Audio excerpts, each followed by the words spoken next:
Hadirat ibu bapak, saudara-saudaraku seiman, juga saudara-saudaraku setanah air Indonesia yang saya cintai, yang saya hormati, rahimakumullah. Alhamdulillah, Allah Subhanahu wa ta'ala hari ini menghimpun kita di majelis yang sangat mulia dalam keadaan sehat. Saya yakin semua yang berhadir di majelis ini sehat-sehat. Buktinya bisa datang ke majelis ini dengan berjalan sendiri-sendiri. Nggak ada yang diimpus, nggak ada yang ditandu, nggak ada yang diangkut pakai ambulans. Itu tandanya sehat-sehat, alhamdulillah. Dan sehatnya disempurnakan dengan afiat. Kalau digabung namanya sehat wal afiat. Afiat itu bukan sehat biasa.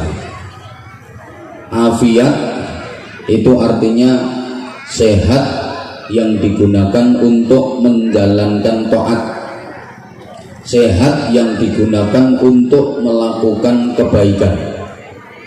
Karena Bapak Ibu para jamaah, banyak orang yang sehat tapi tidak afiat. Badannya sehat tapi hobinya maksiat. Ada apa enggak? Ada. Orangnya datang enggak ini? Pakai kerudung warna hitam.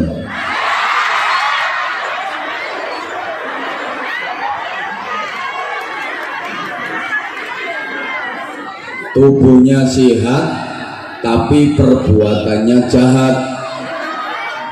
Malah setahu saya, para pelaku maksiat, orang-orang yang suka berbuat jahat itu 99,9% adalah orang-orang yang tubuhnya sehat. Betul? Yang tukang nyuri, yang tukang rampok, sampai yang menghabiskan duit negara untuk rakyat, itu orang yang tubuhnya sakit apa sehat? Sehat, tapi tidak afiat. Ibu-ibu yang suka ngomelin suami, yang suka ngerasani, itu rata-rata ibu-ibu yang tubuhnya kering apa sehat? Sehat. Itu orangnya ketawa sendiri itu. Itu namanya sehat yang tidak afiat. Nah, alhamdulillah kita dikaruniai tubuh yang sehat sekaligus dikaruniai afiat.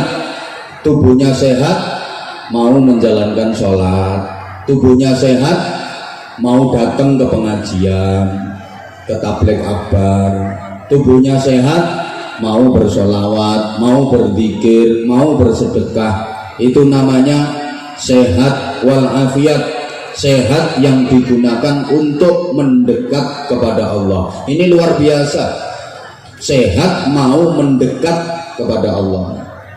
Kalau orang sakit dia mendekat kepada Allah, wajar. Orang yang lagi sakit dia melakukan kebaikan, dia mendekat sama Allah, itu wajar, emang lagi sakit. Begitu diuji sakit terus banyak zikir, Allah, Allah, astagfirullah, astagfirullah. Nyuguhi ngombe kok samene akeh yo, astagfirullah. Iki nek tak ombe kabeh iso anyang-anyangan aku. Begitu sakit dia langsung banyak berzikir, la haula wala quwata illa billah. Allah, subhanallah, subhanallah, subhanallah. Wajar, emang lagi sakit. Nah, kita kan nggak sakit, kita sehat, tapi mau mendekat sama Allah. Ini sungguh karunia yang luar biasa. Mudah-mudahan kita senantiasa dikaruniai sehat dan dikaruniai afiat. Amin Allahumma. Amin Allahumma.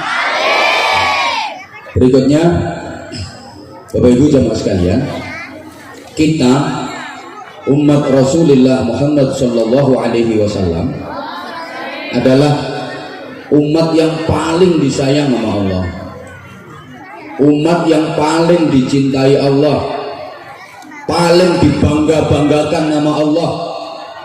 Umat Muhammad itu umat yang paling diistimewakan sama Allah. Di antara bentuk keistimewaan itu, wujudnya di dunia paling akhir, tapi kelak di akhirat prosesnya paling awal. Umat Muhammad itu hadirnya di dunia terakhir, tapi nanti di akhirat prosesnya diawalkan, sehingga umat Muhammad itu besok di akhirat masuk surganya paling awal dibanding umat-umat yang lain. Seneng apa seneng? Kok nggak ada yang alhamdulillah, nggak ada yang amin? Umat Muhammad itu nanti di akhirat masuk surganya paling awal, tapi masuk nerakanya juga paling awal. Surga nggak boleh ditempati oleh umat-umat yang lain, umat-umat terdahulu, sebelum semua umat Muhammad yang memang jatahnya surga masuk ke surga semua.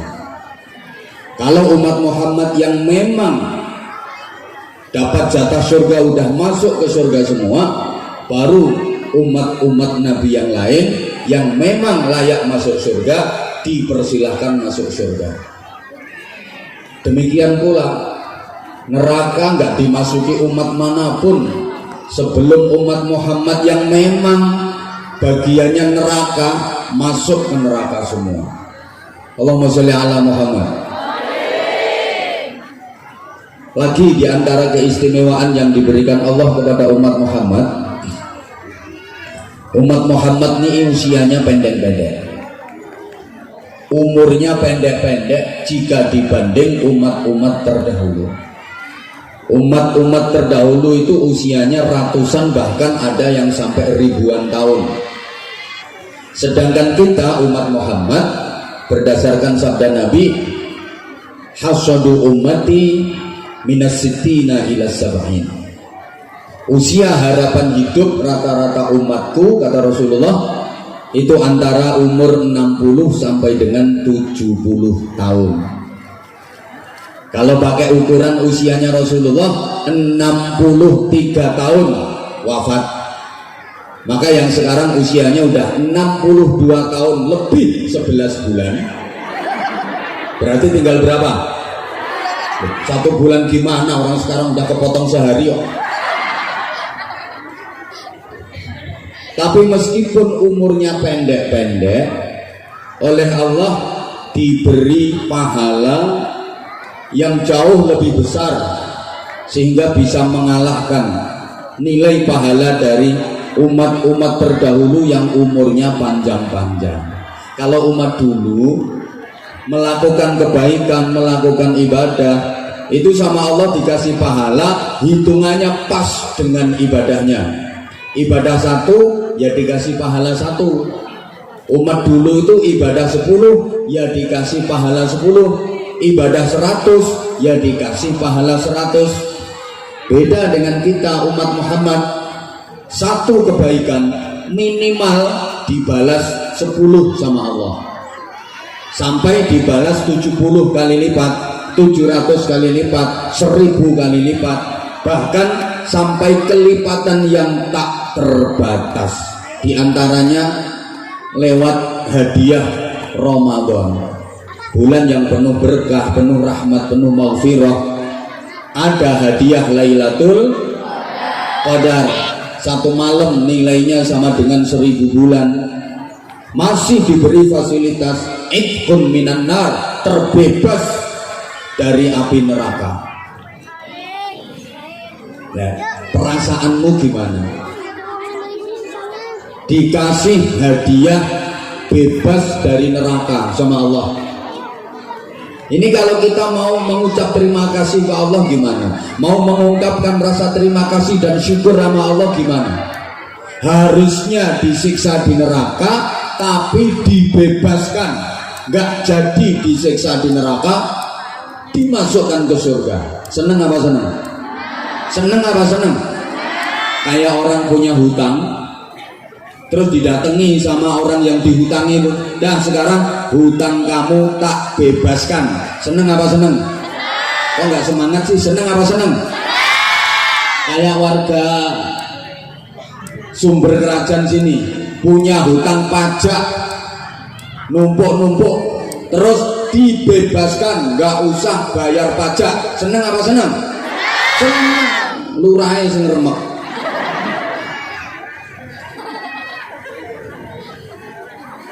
Kita mau mengungkapkan rasa syukur dan terima kasih kita sama Allah, gimana caranya? Dikasih karunia yang luar biasa besarnya, tapi nggak bakal bisa bales selamanya. Allahumma sholli ala Muhammad. Maka kita harus malu sama Allah. Ya Allah, aku malu. Engkau karuniakan berbagai macam nikmat kepadaku. Engkau anugerahkan macam-macam nikmat kepadaku, tapi aku nggak bisa membalasnya ya Allah. Nah, malu sama Allah itu gimana cara nebusnya? Cara nebusnya ya kita pakai melakukan ibadah. Kita pakai sholat, puasa, baca Quran, zikir, sedekah, menolong sesama. Itu dalam rangka menebus rasa malu kita sama Allah. Malu sama Rasulullah. Karena andaikan bukan karena Rasulullah, jagat raya semesta termasuk manusia tidak diciptakan oleh Allah. Kita harus malu sama Rasulullah. Apalagi yang sangat kita harapkan nanti adalah pertolongan, pembelaan dan syafaatnya Rasulullah. Gimana cara mengungkapkan rasa malu kita sama Rasulullah? Untuk menebus rasa malu kita sama Rasulullah, caranya kita itba, mengikuti sunnah-sunnah Nabi, mengerjakan sunnah-sunnah Nabi, mahabbah, meningkatkan kecintaan kita kepada Nabi, termasuk memperbanyak sholawat kepada Rasulullah Muhammad sallallahu alaihi wasallam. Halo, halo. Malu sama orang tua itu yang mengukir jiwa raga kita, yang merawat kita, mendidik kita, membesarkan kita. Cara nebusnya gimana? Birrul walidain. Jangan sampai nyusahin orang tua, jangan sampai nyakitin hati orang tua, menentang orang tua. Adik-adik, malu sama guru. Kita mendapatkan macam-macam ilmu itu hasil dari jerih payah guru-guru kita, betul? Maka cara nebus rasa malu kita sama guru-guru kita adalah takriman wa ta'ziman. Kalau sama guru wajib mengagungkan, wajib menghormat, wajib memuliakan. Saya campur pakai bahasa Jawa nggak apa-apa ya? Nah, karena rata-rata kelihatan kalau Jawa dari buruk-buruknya ini.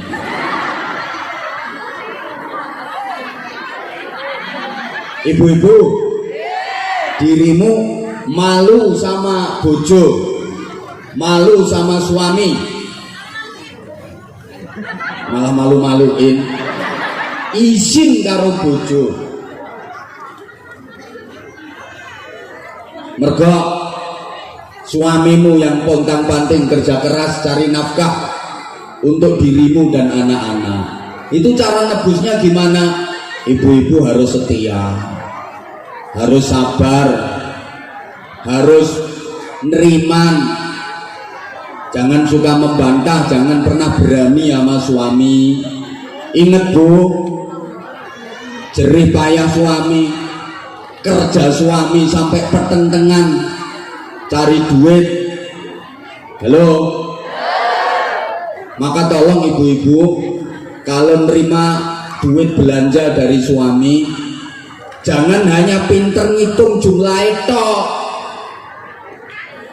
tapi meskipun 100.000, 200.000 usung di hatimu betapa itu adalah hasil dari derita suamimu ketika bekerja.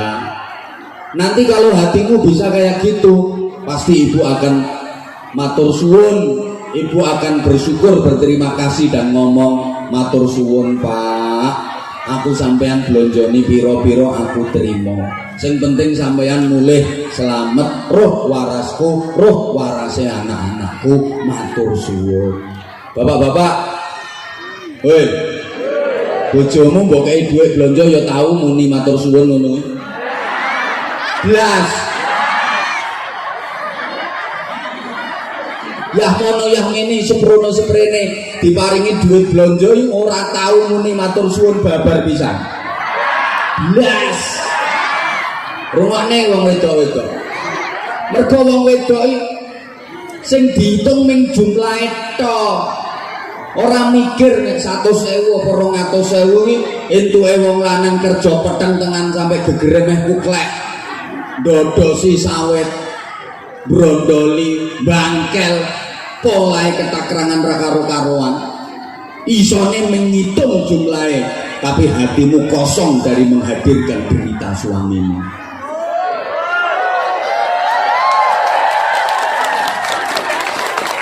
Yang kerja keras pertentangan suami, tapi begitu dapat duit yang suka belanja dan menghabiskan duit siapa?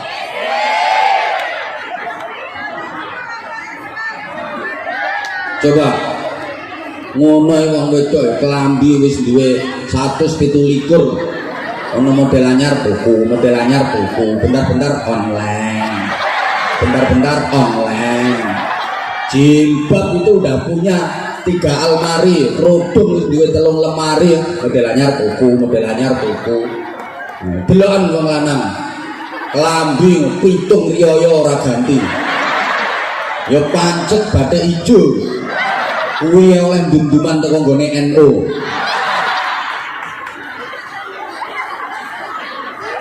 Kopiah wong lanang ireng gak ireng, coklat gak coklat, abang ora abang, kuning ora kuning, rupane nganti kaya ulune garangan. Wis gak ana pojokane pating peletot. Sore-sore dienggo mangkat nyang masjid di sawang kok kadoan kaya nyunggi tletonge sapi. Ora usah guyu kelakuanmu yang ngono kuwi kok. Belum lagi untuk perawatan tubuh. Wong wedok arep patise pakai lulur, pakai mangir, pakai lotion, pengharum helek, masih ada cap daun sirih yang diopok-opokkan.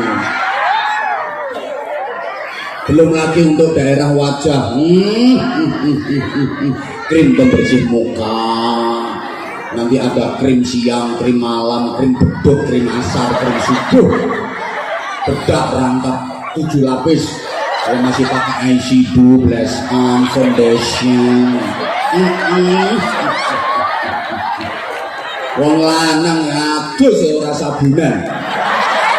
Arep lunga klamben karo mlewayu turun dalan budal. Makanya kalau lagi jalan bareng suami istri kelihatan kontras. Mama keren, papa ora kopen.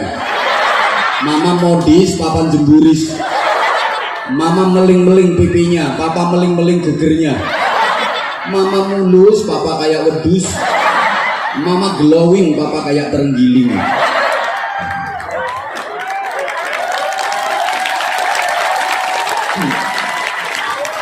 Ya itu karena para perempuan itu nggak mau menghadirkan berita suami. Bapak sampeyan yang ngono. Bapak kalau ngelihat anak punya anak 3, 4 atau anak 7 cemrondo sehat-sehat, itu bapak harus ngusung di hati betapa anak-anak yang sehat-sehat itu adalah hasil dari berita istrimu ketika mengandung 9 bulan lebih, mendeh makin besar makin berat, ke ora kena diselehno. Ya kena diselehno, masa ubah-ubah nyapu selehno rampung centelno meneh.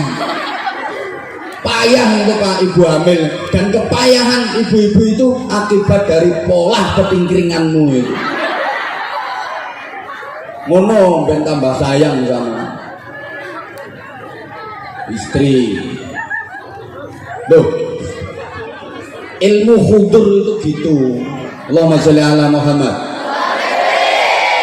Terlebih sama Allah, kita dikasih nikmat yang tak terhitung. Coba Nggak usah kita bicara soal nikmat yang besar-besar. Ayo kita ngomongin nikmat yang kelihatannya kecil, yang sering kita abaikan. Maaf, kedep itu kan nikmat. Apa sih ini bahasanya apa ya? Ketip, ya ketip. Ini jelas kan sudah goro.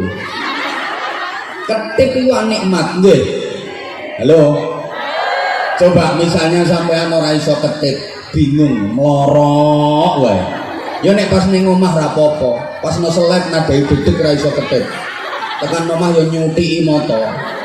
Ibu tepak nyapu banyak debu nang ndak iso ketip mlorok ae. Nyuti.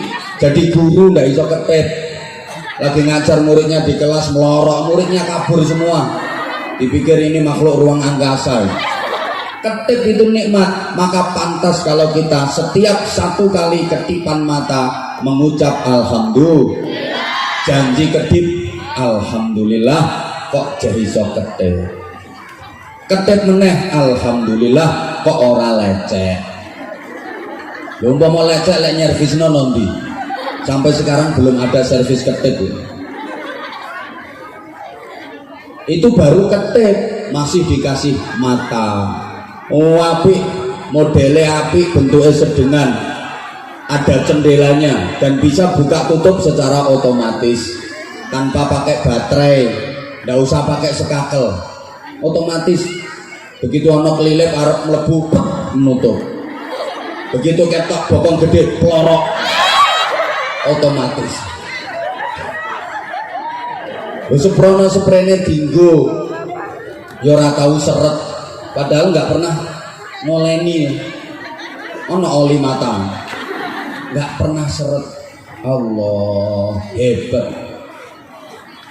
Terus lah ndelek yo ndek kene pas umpama mripate nggone no bokong piye le arep nggoni kacamata, ibu-ibu leh ngudang putune meleding-meleding dah ne apike. Dikasih hidung gratis tanpa njaluk, lubangnya 2 hadap ke bawah, enak dipakai nafas. Coba irungmu misalnya madhep mendur, lek ana udan banjir, dikasih telinga sedengan, nggak terlalu lemes, nggak terlalu kaku. Umpama kupingmu kok lemes kayak kipas bikin numpak sepeda motor iso ngiri. Apa maneh kupingmu kok kaku gek landhep pisan, gawe turu ngerusak bantal. Dilanjutkan. Kelihatannya nikmat kecil, air liur, bahasa Inggrisnya the idu. Sampeyan tahu mikir, itu gak peduli rendang, gak peduli ketiga, gak tahu sat. Ada yang pernah kering, gak tahu sat.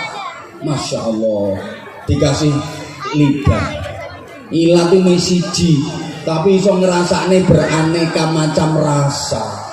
Dikem itu sak mono suwene ya ora ledeh. Bahkan maaf ya, saya itu sempat berpikir kenapa perempuan itu dibikin bokongnya lebih semok daripada laki-laki. Lha bokonge wong wedok lak luwih semok timbang bokonge wong lanang. Iki nek wong-wong pikirane ngopo kok digawe ngono? Jawabane mesti rak bojone ben penak. Ora kuwi. Itu ternyata apa? Untuk ngimbangi nek pas hamil ben ora jondel. Ora percaya ya wis.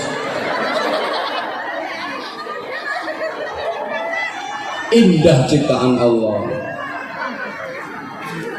Lho sampeyan leh arep matur suwun piye?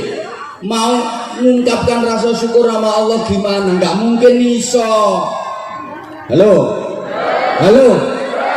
Nah terlebih sudah digembleng, ditarbiyah dan ditaklim dalam madrasah Ramadan 1 bulan penuh, digembleng sama Allah agar warga sumber kerajaan jadi orang yang jauh lebih baik. Kalau saya gambarkan sebelum Ramadan kita itu ibarat padi masih berbentuk gabah.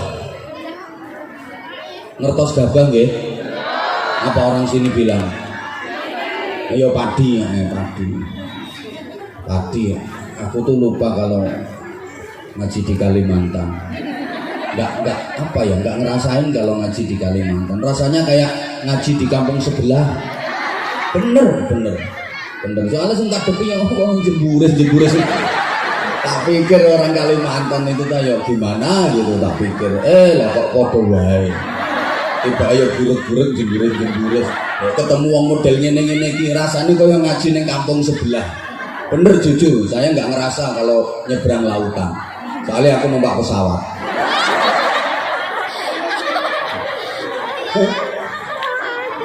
Mayoritas ini saudara-saudara saya yang dari Jawa. Kesini kan terang. Ada terang itu kemungkinan karena memang terantanan. Ada terancam. Mergo ndek utang ra iso nyaur terus minggat.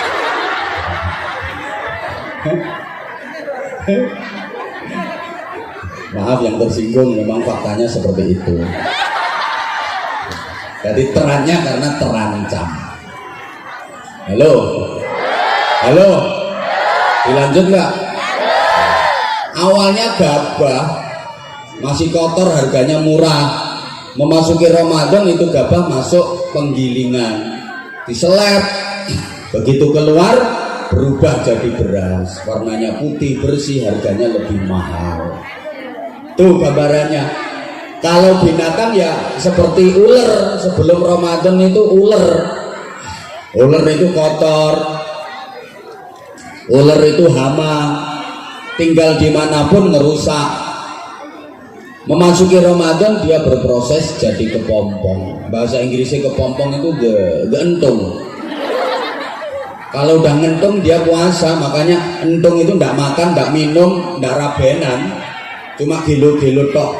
Dulu waktu kecil sering main entung itu sambil diomongin entung, dilor, digidul. Ini kayak Indonesia itu entung, dilor, digidul. Padahal sesungguhnya entung itu lagi zikir. Lah illallah, illallah. Ini orang mesti ngerti nih yang aku. Lah illallah. Keluar dari entung dia berubah jadi kupu-kupu, makin bagus, makin indah. Nah kalau ular saja habis ngentung dia bisa berubah jadi kupu. Lah sementara warga sumber kerajaan habis ngentung 1 bulan Ramadan kok malah berubahnya jadi codok. Ini berarti rak kalah karo ular toh. Maka apa saja yang harus ditingkatkan? 1, halo, iman. Bukankah 1 bulan Ramadan kemarin kita dipanggil Allah dengan panggilan yang sangat indah, ya ayyuhalladzina amanu, wahai orang-orang yang beriman. Ini tuntutan buat kita untuk terus meningkatkan kadar keimanan, meningkatkan kualitas keimanan. Allahumma sholli ala Muhammad. Ibu bapak, iman itu pondasi utama kehidupan. Bagaimana jadinya manusia ditentukan oleh bagaimana nilai keimanannya. Ibarat bangunan, iman itu adalah pondasinya. Bagaimana jadinya bangunan ya tergantung bagaimana pondasinya. Kalau pondasinya kuat, bangunannya hebat. Kalau pondasinya lemah, bangunannya goyah. Kalau pondasinya gembos, bangunannya keropos. Kalau pondasinya doyong, bangunannya mencong. Kalau pondasinya miring, bangunannya goleng. Demikian pula manusia. Kalau imannya kuat, hidupnya pasti hebat. Nek imane loyo, uripe mesti ngelokro. Nek imane mengsle, uripe lenye-lenye kaya wong kene. Halo. Kok aku gak diperhatiin sih? Dilanjut apa enggak? Perhatiin dong. Nah, padahal iman itu lijamul insan, kendalinya manusia. Ibarat kendaraan, mobil, motor, iman itu gas sekaligus rem. Ibu bapak para jamaah, kendaraan bisa jalan itu karena digas, betul? Kendaraan bisa berhenti karena direm. Demikian pula kita bisa jalan melakukan taat, kita bisa sholat, kita bisa ngaji, kita bisa berzikir, itu karena digas oleh iman. Kita bisa meninggalkan maksiat, kita nggak nyuri, kita nggak mabuk, kita nggak berzina, kita nggak berantem, kita nggak melakukan kejahatan, itu karena direm sama yang namanya iman. Sehingga Rasulullah bersabda, la yasriqu sariqun hina yasriqu wa huwa mu'minun, wa la yazni zanin hina yazni wa huwa mu'minun. Maling itu dia nggak akan nyuri andaikan dia masih ada imannya. Orang nggak mungkin berbuat zina andaikan dia masih ada imannya. Para jamaah, kenapa maling nyuri? Karena ketika dia nyuri, imannya lagi hilang. Kan iman itu fluktuatif, yazidu wa yanqusu, kadang bertambah, kadang berkurang, bahkan iman bisa habis sama sekali. Lah maling ketika nyuri itu imannya lagi habis, maka nggak ada ceritanya orang nyuri sambil baca basmalah. Apa ono? Maling kok bismillahirrahmanirrahim, copet nyaut tas Allahu Akbar, nggak ada. Masa ada pejabat mau korupsi kok istighosah dulu? Orang nggak mungkin berbuat zina andaikan dia punya iman. Makanya nggak mau ceritane wong ngarep zina kok tawasul dhisik. Saudari Lonte yang terhormat, sebelum kita melakukan proses perpetinggiringan ini, mari sama-sama kita membaca suratul Fatihah. Semoga pertinggiringan kita dibarokai oleh Allah Subhanahu wa taala. Al-Fatihah. Jare malaikat terus nih. Tak tungkak cangkemmu. Wes, ibu modelnya kaya gak tau diudani. Dilanjut nggak? Wes, gak apa-apa. Nggak, insya Allah nggak beres kalau hujannya cuma kayak gini. Biar nggak terlalu panas. Nah, terus ibu bapak jamaah rahimakumullah, sementara iman itu abstrak, artinya ada tapi nggak kelihatan. Bukan dikatain nol. Ya wis ngerti, nek udan wis ngerti. Iman itu abstrak. Maksudnya gimana? Ada tapi nggak kelihatan. Contohnya kayak yontot itu. Entot itu kan ada tapi nggak kelihatan. Kayak cinta adik-adik, love. Cinta itu ada tapi nggak kelihatan. Ayo, seperti apa warnanya cinta? Bagaimana bentuknya cinta? Modelnya cinta? Nggak kelihatan tapi ada. Kok tahu kalau ada? Dari gejala yang ditimbulkan, dari tanda-tandanya. Contoh, ketika jantungmu berdegup kencang, dadamu berdebar-debar, hatimu berbuncah-buncah merekah indah, ada semangat yang membara, ada spirit yang menyala, itu tandanya jiwamu lagi dilanda cinta. Halo, wes gak direken ya wes pakai aku ngomong. Iman juga kayak gitu, ada tapi nggak kelihatan. Maaf, kayak setrum listrik. Woi, setrum listrik itu kelihatan apa enggak? Setrum listrik itu kelihatan apa enggak? Tapi ada apa enggak? Nah, seperti itu. Maka kasih contoh. Karena ada setrum, maka lampu nyala. Ayo nyaut. Karena ada setrum, maka lampu. Karena ada setrum, maka mic yang saya pegang. bunyi nyala, mic nyala ya kobong aku. Oh ayo on, bunyi diulang. Karena ada setrum maka lampu, karena ada setrum maka mic, karena ada setrum maka kipas angin muter, kipas angin bunyi.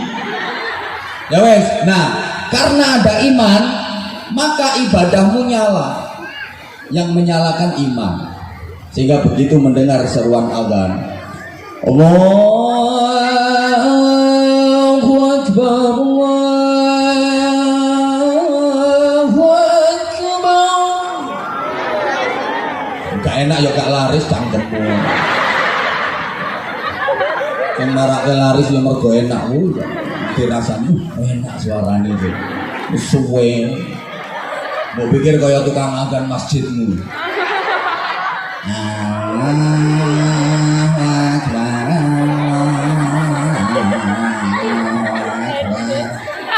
Sebentar lagi zuhur dengerin yang azan.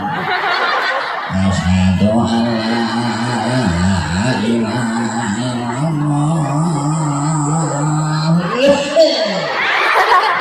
Tak watuk ini lebih speaker. Begitu mendengar seruan azan, langsung bergegas berangkat ke warung masjid untuk sholat jamaah. Itu karena didorong iman. Halo. Nah, karena didorong iman pula Pak Polisi datang ke pengajian ini. Kalau bukan dari dorongan iman, enggak akan datang ke sini. Beliau pesan tadi masalah vaksinasi. Nah, ini aslinya tugasnya polisi, ngaku aku dipeseni menambah vaksinasi, nambahi piro. Wani merintah kiai. Bentar. Saya mau kok gak sampai nih. Enggak ono pelicine kok. Halo. Poster, udah poster semua? Alhamdulillah yang udah, yang belum poster gratis aja loh. Kang bayaran untuk kekebalan tubuh. Alhamdulillah ini virusnya udah meningkat. Alhamdulillah kita udah insya Allah pandemi udah berlalu ya, 2 tahun lebih pandemi. Dinamakan pandemi itu karena banyak yang dipendemi. Sini juga banyak yang dipendemi. Nah, sampean kok gak katut kependem.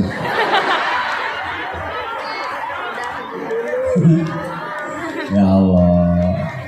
Ya, ibu bapak yang belum booster itu sekarang jadi syarat kok. Penjenengan mau umroh itu syaratnya harus sudah booster. Ya, itu juga untuk kesehatan jenengan juga. Ya udah bisa sampai nih, terus ngene ae. Pengajian mau nyampe nih booster barang. Wes tak sampai nih. Ini himbauan, ya. Woi. Dengerin lah. Karena ada iman, maka dengar seruan azan, nyala semangat ibadahnya. Kayak ini karena ada setrum mic bunyi. Demikian pula jenengan karena ada setrum iman, maka diajak zikir afdhalu dzikri langsung bunyi la ilaha illallah, la ilaha illallah. Gitu. Diajak sholawat ala Nabi Muhammad. Itu yang ada setrum imannya nyaut wa sallallahu alaihi. Itu berarti ana setrume. Lha sing gak ana setrume ndoah kaya pojokan. Muliyane sholawat tak ndekne.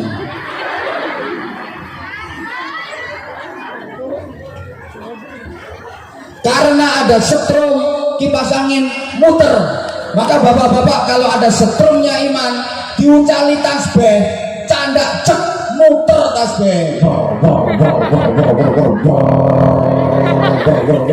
otomatis wiridan sulastri sumiati sundari sunar saya pokoknya nyapalnya jenenge rondo sak sumber kerajaan.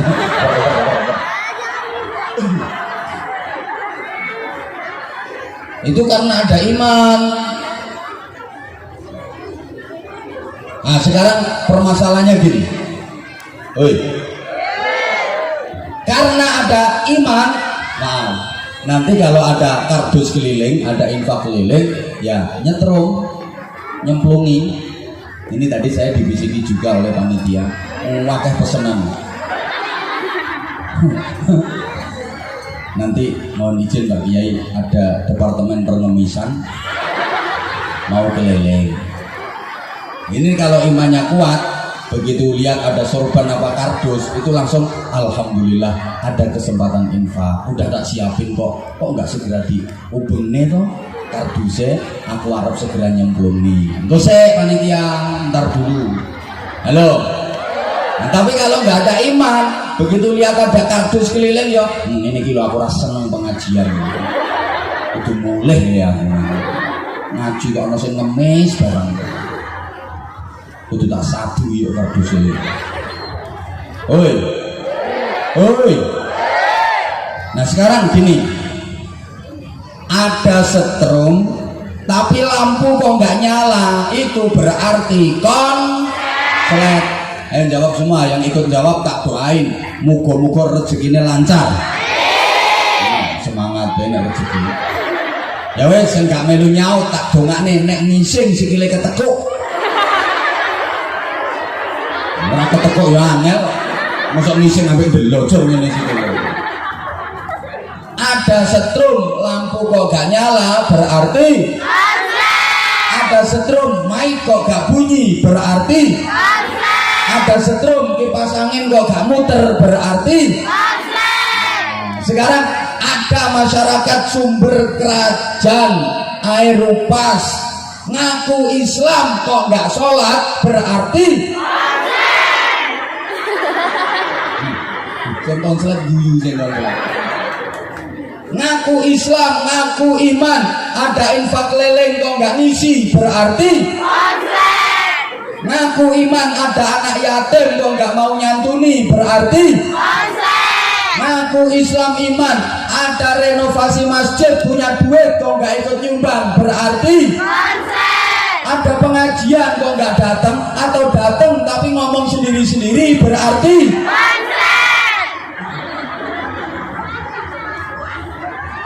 para konsulat-konsulat sekalian. Nah sekarang ibarat ada lampu konslet itu kalau bisa dibenahin. Lampu konslet kuwi nek kenek didandani, nek kenek. Lah nek didandani ra kenek diapakno? Dibuat. Mbok gak direken kok. Ana lampu konslet kuwi nek kenek didandani. Nenek ra kena didandani diapakno? Ana wong sumber kerajaan kok konslet. Itu kalau bisa dibenahi, diperbaiki, didandani. Lah nek diperbaiki ndak bisa didandani ra kena, berarti wong sumber kerajaan njaluk diapakno?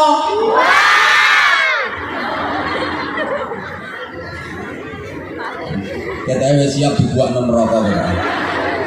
Para calon-calon orang buahan yang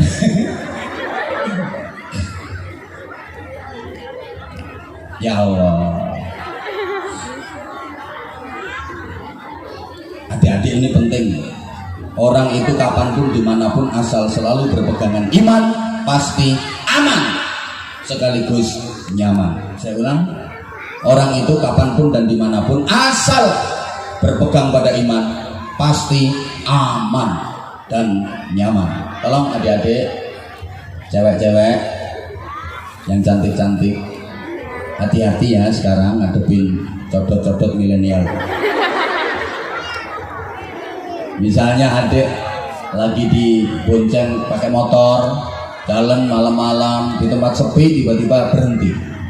Ini tangannya si codot itu mulai usil, gerayang-gerayang, mau pegang dada, pegang bahu, pegang kuku. Iman harus bicara. Kalau pengen aman, bacakan takbir, Allahu Akbar, Allahu Akbar. Begitu dia gerayang-gerayang, pokoknya wacane takbir, Allahu Akbar, Allahu Akbar. pasti lari, mesti lain. Paling nek gremeng tok, oh cah edan. Kadang ndak dibonceng pakai motor malam-malam berhenti kan sepi, digerayangi kupune, imane hilang, malah mendesak. Amblas sampai ya.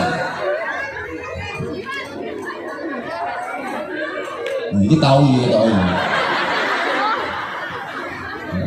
Codot coklat ini.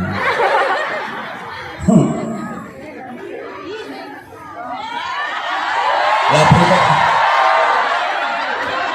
Ranyumbang cerewet. Nah ini lagi yang kedua, takwa. Takwa itu sering diartikan menjalankan perintah, meninggalkan larangan. Perintah dikerjakan, larangan ditinggal, harus dua-duanya. Allahumma sholli ala Muhammad. Itu baru orang takwa. Kalau perintah dikerjakan, larangan nggak ditinggal, bukan takwa. Larangan ditinggal, perintah nggak dikerjakan, bukan takwa. Apalagi perintah dikerjakan, larangan juga dikerjakan, itu bukan takwa, tapi celutak. Wong geragas, apa-apa doyan. Oi, oi. Pokok takwa itu perintah dikerjakan, larangan ditinggalkan. Perintah iku apik, larangan iku elek. Ibu bapak, lek wis nglakoni apik, sing elek kudu ditinggal. Ojo sampai apik dilakoni, elek dilakoni. Itu campur aduk namanya. Karena apik sama elek kalau dicampur, apiknya kalah, menang eleknya. Walaupun apike luwih akeh, nek dicampur kalah. Gak percaya? Contoh, ono kolak anget sak ember, campuran karo telek lentong anget sak sendok. Ini jadinya telek rasa kolak apa kolak rasa telek? Oh, kolak rasa telek. Akhirnya buak gini apa nggih? Sing dibuak telek tok apa sak kolak-koloke? Sak kolak-koloke. Masa ana ibu-ibu mentolo ngomong, "Nduk, eman nduk, telek sak sendok disaring kono, Nduk." Eman teleke disaring. Mangkane wong kuwi nek wis nglakoni apik, eleke kudu ditinggal, eleke kudu dibuak. Woi. Allah. Pokoknya nek apik pengen tetep apik kudu dicampur padha apike, paham? Kebaikan kalau pengen tetap menjadi kebaikan harus ditambahkan dan dicampur dengan kebaikan pula. Jangan sampai dicampur dengan keburukan. Maka tolong Bapak Ibu kalau kasih nama ke anak, apik tambah apik, engko dadine apik. Contoh, Ahmad apik, Anwar apik, Zahid apik. Kalau digabung jadi Ahmad Anwar Zahid apik. Coba misalnya kasih nama anak apik campur elek, engko apik elak kalah. Anaknya laki-laki kasih nama Ahmad Agus Syaiton Iblis. Ini menang Ahmadnya apa menang Iblisnya? Begitu loh. Ini ngerti Jawa apa enggak ibu di sini? Gak ngerti ya wes. Salah ya ngerti ya. Mudah-mudahan ngerti. Hoi. Hoi. Tapi ojo kapian yo. Saking senenge Arab, anak pertama lahir dikasih nama Bismillahirrahmanirrahim. Anak kedua Alhamdulillahirabbil alamin. Punya anak lagi nomor 3 Ar-Rahmanirrahim. Anak nomor 4 Maliki Yaumiddin. Anak nomor 5 Iyyaka na'budu wa iyyaka nasta'in. Anak nomor 6 Ihdinas siratal mustaqim. Paling panjang namanya anak ke-7 Siratal ladzina an'amta 'alaihim ghairil maghdubi 'alaihim waladdallin. Rabbighfirli wa liwalidayya wa lil mu'minina amin ya rabbal alamin.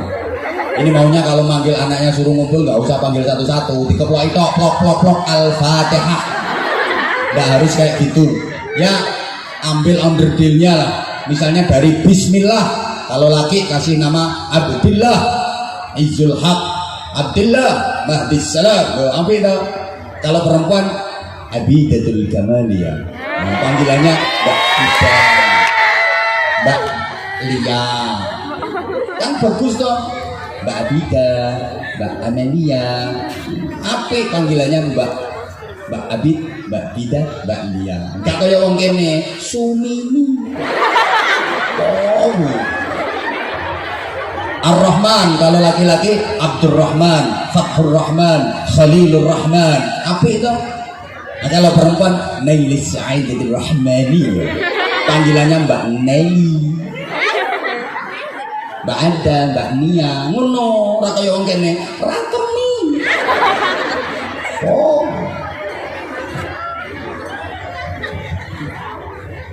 Allahumma sholli ala Muhammad. Allahumma sholli ala Muhammad. Lagi.